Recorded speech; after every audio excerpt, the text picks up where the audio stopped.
This became a kind of a place where people built very nice houses.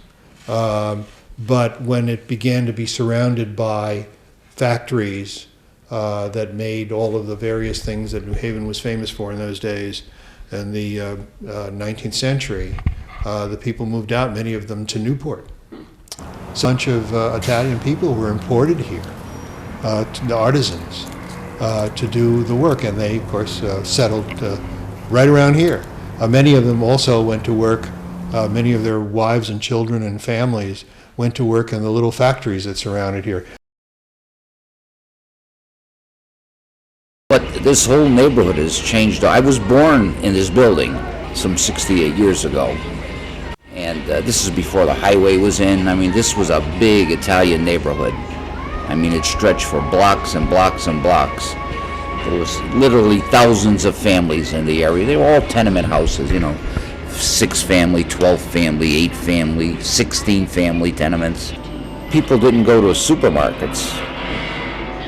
They shopped daily for whatever they had to eat.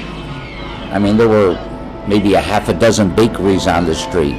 There were a half a dozen fish markets, meat markets. There might have been 8 or 10 little grocery stores. There had to be 8 or 10. Everybody shopped as they needed.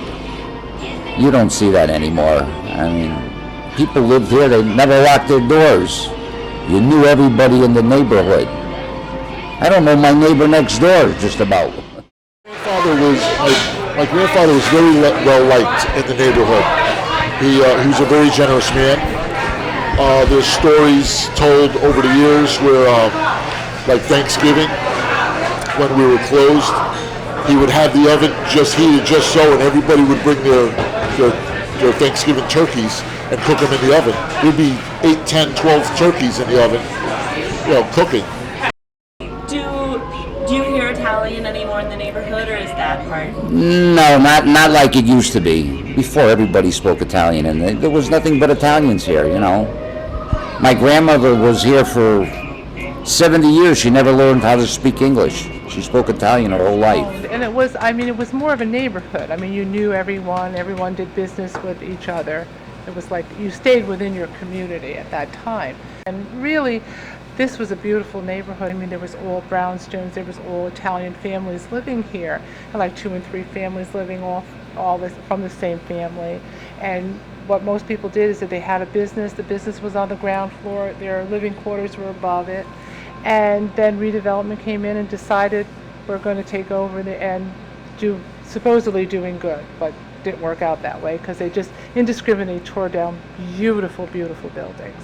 And our building was a duplex. We really couldn't refurbish it because the other side of it was totally wrecked, you know, so we had to opt to move on this side.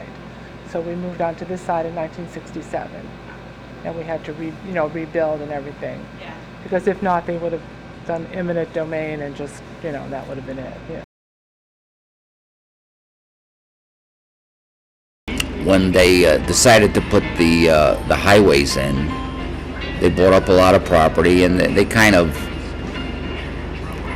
made a shambles out of the neighborhood. This stretch of Wooster Street is really all that's left, when it was maybe 3 or 4 times as long as it is now, besides all the side streets that ran up and down, you know, perpendicular to it.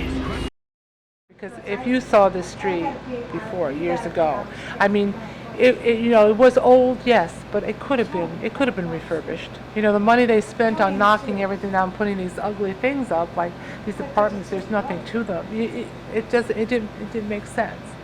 You know, some of the houses were so beautiful. I mean, and they just let them go because they, like a lot of them were the Title IX or whatever they call those kind of buildings, you know, and you let that happen. That's why we couldn't refurbish ours, because they had let the other side be rented out to I don't know who. And I mean, you had to see what it looked like inside. I mean, we had to close down. Do you think that redevelopment was a good thing for Wooster Square? Oh, definitely. My word, I don't know what it would be like if it hadn't been for redevelopment.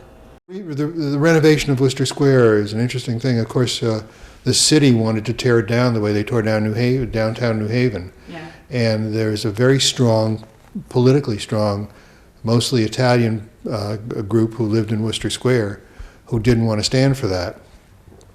They were actually going to run I-91 right through Wooster Square Park, and were talked out of that, so to speak, by the group who had been living here. So they adopted another strategy, and that was to revitalize the neighborhood. That'll do. And so they condemned most of the property and sold the individual homes and properties off at very low prices to individuals who would agree to fix them up. And I remember this, seeing the mansions on Chapel Street boarded up with a demolition sign on them. And that was where the original throughway to the highway was supposed to be. It was supposed to eliminate Chapel Street, Wooster Street would not be here, and a Professor Tunnard at Yale brought an injunction against the city to stop them from doing it, and he won.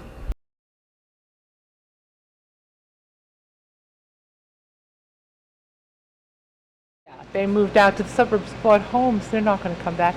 That's what they thought, that they were going to come back and, like, say, go into why would, if you bought a family, a nice family house, why would you want to come back into a little apartment? You're not going to do that. That's where they didn't really think it out, which is, government in general doesn't think out anything anyway, so that's, that's nothing new. So most of those people moved out to the shore, East Shore, but there's still a few families that stood here and weathered the storm. It was worth it for, I guess, for the overall, but a lot of Italian people were displaced, and they're still bitter about it to this day. As the generations progressed, they moved on because there was no ties to keep them here. As far as what I know, from what I've seen, a lot of the old timers, they're not around anymore. And the second and third generation, unfortunately, it gets lost. That bond gets lost. But the big change in the makeup of the neighborhood, it was known as Little Italy when I moved here. And that is no longer, of course, applicable. So now it's a town and gown, I would say, residential area.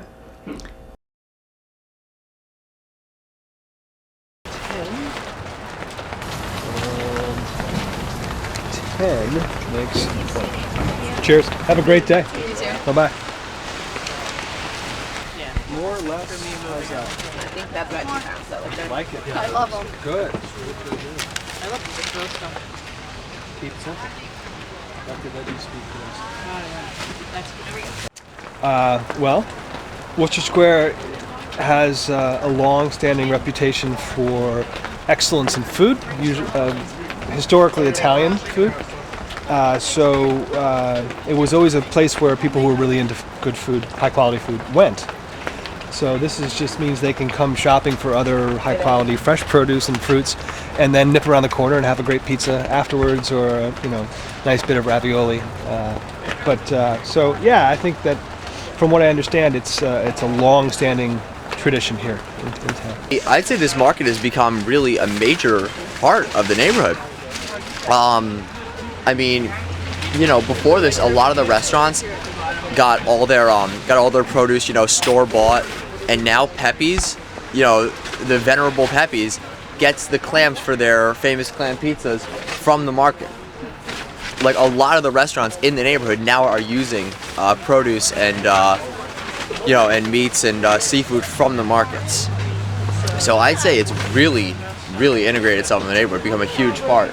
Russo Park, which is where the market is, used to be pretty much just a place for homeless people to pass out after ODing on heroin. Like, now, it's a huge part. It's gotten resodded, we've put in a path, we've done landscaping, and really it's become a big deal due to, the prevalence of the market. I consider it many things. I consider it a neighborhood market, I consider it a city market, I consider it a state market. We get people that come here from, all over. during the summertime, we get our fresh basil from there for our fresh tomato pies. So yeah, we patronize them.